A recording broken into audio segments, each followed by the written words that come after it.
दानवीर कर्ण की महानता का एक प्रसंग। श्री कृष्ण ने कैसे पूरा किया अपना वचन। ऐसा पहले कभी नहीं हुआ जो अलौकिक कार्य श्री कृष्ण ने कर दिखाया। अर्जुन भी दुश्मनी को भूलकर मित्र की तरह व्यवहार करने लगा था कर्ण से। हृदय परिवर्तन की है ये गाथा। युद्ध किए बिना सुई की नोक के समान भी भूमि न देने की जिद पर अड़ा था दुर्योधन। कौरव भाइयों में सबसे बड़ा भाई, अंधे धृतराष्ट्र का सबसे बड़ा बेटा, अपनी जिद पर अड़ा था। 100 भाइयों और एक बहन में सबसे बड़ा था दुर्योधन, इसलिए उसकी बात मानी जा रही थी। उसके सूरदास पिता धृतराष्ट्र की भी एक न चली। गुरुजनों तथा मंत्री परिषद के सदस्यों को सुनने से भी इनकार कर दिया था दुर्योधन ने। परिणाम स्वरूप युद्ध छिड़ गया। महाभारत का युद्ध। महाभारत युद्ध का 17वां दिन था। युद्ध के प्रथम दिन भीष्म पितामह कौरव सेना के मुख्य सेनापति थे, मगर आज सेना की बागडोर कर्ण के हाथों में थी। कर्ण बड़ी वीरता से लड़ते हुए अपनी सेना का नेतृत्व कर रहा था। वो बड़ी ही सूझबूझ से मोर्चा संभाले था, अपने मित्र को दिया वचन निभा रहा था। दुर्योधन से अपनी घनिष्ठता पर पूरा उतरा था। सूत पुत्र कहलाकर महाबली महादानी मित्र दुर्योधन की इच्छा पर जान देने वाला कर्ण आज कौरव सेना का सेना नायक बना। कुरुक्षेत्र की रणभूमि में जीवन और मृत्यु से जूझ रहा था। उसे घायल करने वाले उसके रक्त के प्यासे थे उसी के भाई पांडव। पांडवों ने कर्ण को पूरी तरह से उपेक्षित कर दिया था, क्योंकि वो तो ये जानते ही नहीं थे कि कर्ण उनका ही भाई है। कर्ण ने सम्मान पाया था कौरवों से, इसलिए तो दुर्योधन पक्ष की विजय के लिए युद्ध में डटा हुआ था कर्ण। किंतु दोपहर होते होते कर्ण अपना एक हाथ खो चुका था। एक पूरी बाजू ही बेकार हो गई थी उसकी। फिर भी दांतों का सहारा लेकर एक ही हाथ से धनुष बाण पर अपने करतब दिखा रहा था। पांडवों की सेना के छक्के छुड़ा रहा था। युद्ध नतीजे की ओर बढ़ रहा था, इसलिए तो पांडवों ने भी कोई कमी नहीं छोड़ रखी थी। शाम होने से पहले महायोद्धा कर्ण तीव्र तीरों से बींधता हुआ एक टांग भी कटवा बैठा। अब घायल कर्ण का एक बाजू और एक टांग शेष थी। शरीर पर अनेक घाव थे। आंखों में पांडवों को जीवित भून देने की तमन्ना, दिल में द्रौपदी के 5 पतियों को मारकर उसे विधवा कर देने की ज्वाला सुलगती रह गई। एक वीर योद्धा इस समय बेचारा सा होता जा रहा था, हर पल मृत्यु की ओर अग्रसर। कौरवों को कर्ण की अवस्था देखकर बहुत दुख हो रहा था। उन्हें तो अपना एक मजबूत स्तंभ ढहता हुआ नजर आ रहा था। उनके लिए कर्ण की मृत्यु की ओर कदम रखना अपनी पराजय का सूचक लग रहा था। दुर्योधन एक अच्छे मित्र, एक योग्य सलाहकार तथा विपत्ति में सशक्त सहारे से वंचित होने वाला था। अब तक कुछ बच चुके कौरव भाइयों के मुंह उतरते जा रहे थे। 5 गांव तो क्या, सुई की नोक के समान भी जमीन न देने पर अड़ा दुर्योधन अब हताश सा नजर आ रहा था। जब 17वें दिन का युद्ध समाप्त हो गया तो श्री कृष्ण ने अर्जुन से कहा, देखो अर्जुन, अब तो सांझ हो चुकी है, युद्ध विराम है। चलो मेरे साथ, मैं तुम्हें कर्ण की महानता से परिचित कराता हूँ। जैसा आप ठीक समझे, मैं भी तो मरते हुए कर्ण का वास्तविक रूप देख लूं। चलता हूँ आपके साथ, अर्जुन ने कहा और तेज कदमों से श्री कृष्ण के साथ हो लिया। श्री कृष्ण रुक गए, अर्जुन नहीं रुका, तीव्रता में बना रहा। तब श्री कृष्ण ने उसे रोक कर कहा, ऐसे नहीं, चलो अपने अस्त्र शस्त्र हटा दो और वस्त्र भी बदल लो। मैं भी ऐसा ही करता हूँ। हम दोनों ब्राह्मण के भेष में चलेंगे, तभी ठीक रहेगा। अपना कृत्रिम भेष बनाकर ही उसका वास्तविक रूप देख सकोगे। अर्जुन ने वैसा ही किया। अत्यंत पीड़ा से कराह रहे कर्ण के पास पहुंचकर श्री कृष्ण ने कहा, ओह, बड़ी दयनीय अवस्था में हो आप। नहीं, मैं वीर गति को प्राप्त हो रहा हूँ, अपने मित्र दुर्योधन के लिए जान दे रहा हूँ, अपने कर्तव्य पर प्राण न्यौछावर कर रहा हूँ। अतः ये किसी भी प्रकार से दयनीय स्थिति नहीं है।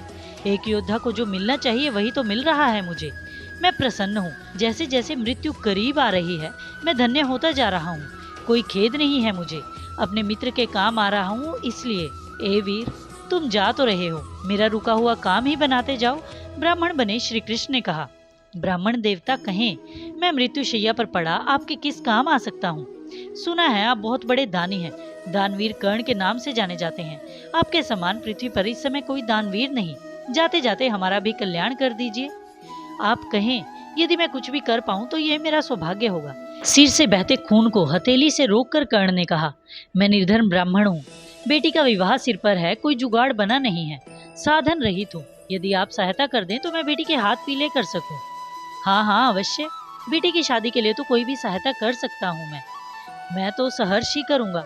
आप मुझ पर कृपा कर मेरे महल में चले जाएं, वहाँ मेरी पत्नी से कहें, वो आपको अपार धन दे देगी, आप अपनी पुत्री का विवाह आराम से कर सकेंगे। हे दानवीर, दिन ढल चुका है, वहाँ पहुँचते पहुँचते हमें रात हो जाएगी। ऐसे समय किसी के परिवार घर में जाना अच्छी बात नहीं। लोगों का क्या पता कोई लांछन ही ना लगा दे। नहीं बाबा, हम तो नहीं जाते आपके महल में, आपके घर इस समय। ब्राह्मण देवता, कोई बात नहीं, लो अभी लो, यहाँ पर ही ले लो। मेरे 2 दांत सोने के हैं, इन्हें तोड़ दो। सोना आपके काम आ जाएगा, विवाह में सहायक होगा। जरा जल्दी करो, ऐसा न हो कि मेरे प्राण निकल जाएं और मैं अपनी आंखों से आपको दांत उखाड़ते न देख सकूं। नहीं कर्ण जी नहीं, दांत ही तोड़ने हैं तो स्वयं तोड़ कर दो। हम दांत तोड़ने का अपराध व पाप दोनों ही नहीं कर सकते। मैं स्वयं कह रहा हूँ, इसमें अपराध कैसा? कर्ण ने श्री कृष्ण से कहा। अच्छा तो हम चले, रात होने को है, कहीं और भिक्षा मांग लेंगे। ठहरो पंडित जी ठहरो, मैं स्वयं ही तोड़ कर देता हूँ। जरा वो पत्थर तो मुझे उठाकर दे दें। दांत आप तोड़ेंगे, पत्थर हम दें। पत्थर देकर भला हम इस क्रूर कार्य के भागीदार नहीं बन सकते। यदि सचमुच आप हमें खाली हाथ नहीं लौटाना चाहते तो स्वयं ही पत्थर उठा लें और थोड़ा प्रयत्न करें। कर्ण के छलनी हो चुके शरीर में एक बाजू तथा एक टांग तो थी ही नहीं, जगह जगह पर घाव थे, रक्त बह रहा था, सारे शरीर में पीड़ा ही पीड़ा। असहनीय दर्दों पर काबू पाते हुए कर्ण ने रेंगने का प्रयत्न किया। बड़ी ही मुश्किल से एक एक तिल सरकते हुए पत्थर को अपनी ओर सरकाया। बहुत कोशिश करने के बाद इसे हाथ में संभाल 2-3 प्रहार किए। सोने के दांत तो उखड़े, साथ में 2-3 दांत और भी टूट गए। अपनी हथेली में सोने के दांत संभालते हुए कर्ण ने कहा, लो ब्राह्मण देव, अच्छा हुआ, अब आप खाली हाथ तो नहीं लौटेंगे। दानवीर कर्ण, हम आपकी भावना और प्रयत्नों की कदर करते हैं, मगर हम आपके मुंह से निकले झूठे दांत कैसे हाथ में ले लें? हम तो ठहरे पक्के ब्राह्मण, झूठा लेकर अपने धर्म को भ्रष्ट नहीं होने देंगे। चाहे हमें सख्त जरूरत है, पर झूठे दांत तो लेंगे ही नहीं। तो कैसे लेंगे? इन्हें शुद्ध जल से धोकर दीजिए, अन्यथा हम चले। ब्राह्मण बने श्री कृष्ण ने बड़े गंभीर भाव से कहा। आप नाराज न हो, मैं आपकी ये आज्ञा भी पूरी कर देता हूँ। कहते कहते कर्ण ने अपना धनुष संभाला, इसे एक हाथ में पकड़ा, तीरों को बच गए दांतों में पकड़ लिया, आंखें बंद की, तीर को जोर से कुछ यूं चलाया कि जमीन से पानी का फंवारा आ निकला। कर्ण ने लपक कर दांतों को इस शुद्ध पानी में धो डाला। इन्हें ब्राह्मणों की ओर करते हुए कहा, लो अब तो स्वीकार करें, अब तो कोई कसर नहीं। आप प्रसन्न होंगे तो मेरा मन भी शांत हो जाएगा, दान देने का ये अंतिम अवसर भी खाली न जाए। इसी उद्देश्य से ये सब किया है मैंने। इतना सुनकर ब्राह्मण बने श्री कृष्ण तथा अर्जुन अपने वास्तविक रूप में आ गए। श्री कृष्ण चतुर्भुज रूप में, एक उंगली पर सुदर्शन चक्र लिए मंद मंद मुस्कुराने लगे। अर्जुन भी कर्ण की इस महानता को देखकर चकित होता जा रहा था। उसके मन से वैर तो भाग निकला, उसे मित्र की तरह स्नेह पूर्वक देखने लगा। उसका तो जैसे हृदय परिवर्तन ही हो गया था। सामने लेटा शत्रु भी मित्र लगने लगा। आकाश से देवी देवताओं ने पुष्पों की वर्षा कर दी। कर्ण के कठिन परीक्षा से सफलता पूर्वक निकलने पर उसे बधाई देने लगे। श्री कृष्ण आगे बढ़े, पांव के भार बैठ गए कर्ण के पास। उसके घावों को सहलाते हुए बोले, हे दानवीर कर्ण, मैं बहुत प्रसन्न हूँ, तुम अपने उद्देश्य के पक्के हो, इस बार भी खरे उतरे। मेरा आशीर्वाद तुम्हारे साथ है। इस समय तुम परम धाम को जा रहे हो। अपने उच्च कार्यों व आदर्शों के कारण तुम अमर हो गए हो। युगों युगों में तुम्हें दानवीर मानकर सदा याद किया जाएगा। बोलो, यदि कोई इच्छा हो तो कहो, मैं उसे पूरा कर धन्य हो जाऊंगा। प्रभु, मेरा प्रणाम स्वीकार हो, आपके दर्शन पाकर मैं कृतार्थ हो गया। भगवान, मेरी कोई इच्छा नहीं, मैं आपको देखकर ही संतुष्ट हो गया हूँ। मेरा जीवन कर्तव्यों के प्रति सार्थक रहा है, इसलिए मैं भी अब शांत और संतुष्ट हूँ। फिर भी कोई अतृप्त इच्छा या फिर मरने के बाद मेरे योग्य कोई काम? श्री कृष्ण ने कर्ण के सिर पर हाथ फेरते हुए सजल नेत्रों से पूछा। श्री कृष्ण के स्नेहमयी स्पर्श से कर्ण का रोम रोम गदगद हो उठा। शरीर में पीड़ा का तो जैसे नाम ही नहीं रहा था। बड़े ही हल्के फुल्के मन से कर्ण श्री कृष्ण को एकटक देखने लगा। उसकी आंखों से आंसू बहने लगे। थोड़ा संभल कर कर्ण ने कहा, मेरी देह का अंतिम संस्कार आप स्वयं करें अपने हाथों, तथा वो जगह ऐसी हो जहाँ पर आज तक किसी के शरीर का अंतिम संस्कार न किया गया हो। मेरे शव को पवित्र स्थान पर जलाया जाए। ये कार्य आप ही करें अपनी देखरेख में। इसे ही सुनिश्चित कर दें ताकि मैं शांति पूर्वक मर सकूं। कर्ण, ऐसा ही होगा। आप निश्चिंत होकर अपने प्राण पखेरु उड़ने दें। कहते कहते श्री कृष्ण ने कर्ण के नेत्रों पर हाथ फेरा, आंसू पोंछ दिए। कर्ण ने अंतिम सांस ली।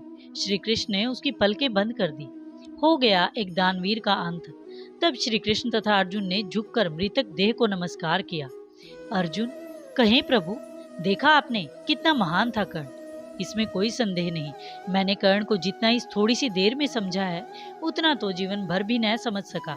मेरा तो अब हृदय परिवर्तन ही हो गया है।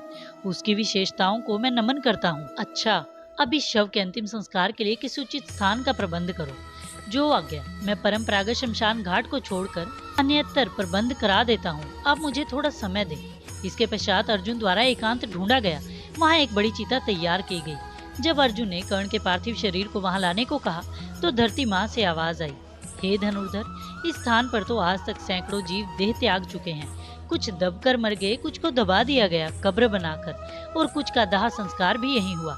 ये स्थान पवित्र नहीं, ये स्थान कर्ण की इच्छा अनुसार नहीं, अन्यत्र कहीं निर्जन स्थान ढूंढ लिया गया। चिता बनाने से पहले ही अर्जुन पूछ बैठा, हे धरती माँ, बताओ ये स्थान तो उपयुक्त है ना? नहीं अर्जुन नहीं, इस जगह भी आज तक करोड़ों जीव पैदा हुए, मृत्यु को प्राप्त हुए, उनका अंतिम संस्कार भी इसी जगह ने झेला। इस प्रकार अर्जुन ने एक स्थानों को चुना, पर पृथ्वी के हस्तक्षेप के बाद इन्हें त्याग दूसरी जगह प्रयत्न किए, पर सफलता न मिली। श्री कृष्ण अर्जुन साथ साथ थे। शव की गति के लिए स्थान ही न मिल रहा था। हर बार पृथ्वी सत्य बताकर उन्हें कहीं और स्थान ढूंढने को प्रेरित करती, पर वे सफल न हुए। ऐसा उपयुक्त स्थान न मिला जो पूर्णतः पवित्र हो, जहाँ कभी भी किसी का अंतिम संस्कार न हुआ हो। इसे देखकर अर्जुन चकित रह गए, व्याकुल भी होने लगे। अधीर होकर अर्जुन ने कहा, प्रभु, मैंने हर प्रयत्न कर लिया, कर्ण की अंतिम इच्छा के अनुरूप कोई स्थान नहीं मिला, तो अब क्या होगा? क्या हम कर्ण का दिया वचन भूल जाएं, अपने वचन से हट जाएं? तुम ही कहो। श्री कृष्ण ने अर्जुन के मन को टटोलते हुए कहा, नहीं प्रभु, भले ही कर्ण जीवन पर्यंत हमारे विरुद्ध रहा, पर जो आज उसने अपने व्यक्तित्व की छाप मेरे दिल और दिमाग पर छोड़ी है, मैं उसके अधीन होकर उसके शव को जगह जगह लिए फिर रहा हूँ। उसे दिया वचन हर अवस्था में पूरा होना चाहिए। आप ही तीनों लोकों के ज्ञाता हैं, कण कण की खबर रखते हैं। आप ही कोई रास्ता निकालें, हमें आप द्वारा दिया गया आश्वासन पूरा करना ही है। अर्जुन ने गिड़गिड़ाते हुए कहा, भले ही इसके लिए कुछ भी करना पड़े। श्री कृष्ण ने प्रश्न किया, भगवान, चाहे कुछ भी करें, पर आप द्वारा दिया गया वचन तो पूरा होना ही चाहिए। अर्जुन, अब तो एक ही रास्ता नजर आ रहा है अपने वचन को सुनिश्चित करने का। वो क्या? अर्जुन की आवाज में तीव्रता थी। मित्र, मैंने कभी राजा बलि से 3 हाथ जमीन मांगी थी, जिसे अपने दाएं हाथ से नापा था, अतः मेरा दायां हाथ तो अपवित्र ही समझो, इस पवित्र काम के योग्य नहीं रहा। अब तो मेरे बाएं हाथ की हथेली ही बची है, जिस पर कर्ण का दाह संस्कार किया जा सकता है। प्रभु, ये कैसे संभव है? श्री कृष्ण ने कहा, ये संभव है, और देखो। कहते कहते श्री कृष्ण ने अपना बायां हाथ फैला दिया। उनकी हथेली फैलती गई, खूब बड़ी हो गई, दाह संस्कार के योग्य। इस हथेली से अग्नि की प्रचंड ज्वाला निकलनी शुरू हो गई। अर्जुन इस अलौकिक कार्य को देखकर आंखें मसलने लगा। उसे तो विश्वास ही नहीं हो रहा था। तब श्री कृष्ण के आदेश पर कर्ण का शव हथेली पर रख दिया गया। मृतक का शरीर देखते ही देखते अग्नि की लपटों में समा गया। श्री कृष्ण द्वारा दिया गया आश्वासन तथा वचन उनकी दैविक शक्ति द्वारा हो सका। इस तरह श्री कृष्ण ने कर्ण को दिया हुआ अपना वचन निभाया और अर्जुन के सामने कर्ण की दानवीरता का एक उदाहरण भी प्रस्तुत कर दिया। आशा करती हूँ वीडियो में दी गई जानकारी आपको पसंद आई होगी। अपना कीमती समय देने के लिए धन्यवाद। हरे कृष्ण।